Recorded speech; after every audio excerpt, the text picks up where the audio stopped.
एक nuclear bomb फटता है तो 100 किलोमीटर तक उसका इम्पैक्ट जाता है, 100 किलोमीटर तक क्रेटर क्रिएट हो जाता है, गड्ढा बन जाता है, और सारी दुनिया जो न्यूक्लियर बॉम्ब लेकर बैठी हुई है, तो सब कोई कोई दिवाली मनाने के लिए थोड़ी है, वो जाहिर सी बात है जब एक दूसरे के ऊपर करेंगे तो सब इसी तरह से जब होगा तो कितना भयानक डिजास्टर हो सकता है। अच्छा सर, जो ये मिस्टिक हैं, जो ये योगी बैठे हुए हिमालय और इनके आसपास पहाड़ों पे तपस्या कर रहे हैं, इनका क्या कंट्रीब्यूशन होने वाला है? आपको बताया ना जो मेरी बात, जहाँ पर ये सारे डिवाइन जो मास्टर्स हैं ये मिल के ऊपर मीटिंग कर रहे हैं, हाँ। एग्जैक्टली ये इसी बात को अवॉइड करने के लिए और इस डिजास्टर को अपॉर्चुनिटी में बदलने के लिए प्रयास कर रहे हैं। जैसे मैंने भी महाअवतार बाबा जी की बात करी, डेफिनेटली वो दे आर ट्राइंग आउट कि ये डिजास्टर अवॉइड किया जा सके या इसी डिजास्टर को अवेकनिंग में बदला जा सके। हम क्या कर सकते हैं, हम उनके साथ अपनी एनर्जी को अलाइन करके अपनी प्रार्थना के रूप में, अपने समर्पण के रूप में कि हम आपके साथ हैं, हम डिवाइन के साथ हैं, हम पॉजिटिविटी के साथ हैं, जो भी होगा, जब पॉजिटिव नेगेटिविटी में लड़ाई होगी तो हम साथ देने के लिए तैयार हैं, हम आपके बंदे हैं,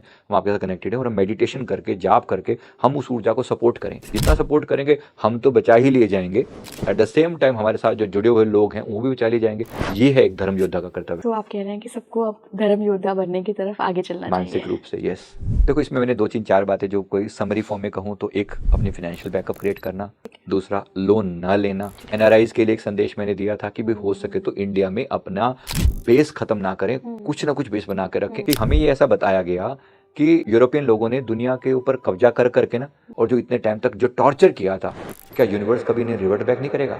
जैसे इंसान का इंडिविजुअल कर्मा होता है, ऐसे पूरे पूरे कंट्री का भी एक कर्मा होता है। उन कंट्री के जो भी हेड थे, उन्होंने जो कर्मा क्रिएट किया तो पूरे इंग्लैंड को, पूरे यूके को उसका दंड नहीं भुगतना पड़ेगा। ये समय है उस दंड का। तो आपने बोला कि भारत पे कम इम्पैक्ट पड़ेगा, कहीं उसका कारण ये तो नहीं कि हम आध्यात्मिक नगरी हैं, आध्यात्मिक देश हैं, तो कहीं ना कहीं हमारे पूरे एक इंडिविजुअल लेवल की बात नहीं कर रही हूँ, एक आम कंट्री के लेवल पे देखें तो बहुत ज़्यादा स्पिरिचुअल सोल्स हैं यहाँ पर, इस वजह से इम्पैक्ट थोड़ा सा हल्का हो जाएगा?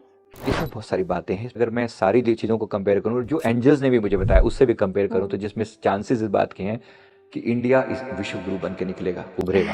और इस बात की 100% संभावना है 2030-31 तक दुनिया हमारे इसी बात के लिए इंडिया को सैल्यूट करेगी कि यहाँ से हमें वो गाइडेंस मिल रही है जो हमें जीवन की राह दिखा रही है। क्योंकि यहाँ जो बात हो रही है यह हमारे फेथ की बात हो रही है। जब बात शांति की आएगी तो हमेशा सनातन का नाम आएगा। हमने सदा से ओम देव शांति अंतरिक्ष शांति राह पे हमने वहां से शुरुआत करी, हमने सारे ब्रह्मांड में शांति की बात करी है। इस सनातन धर्म की बात है।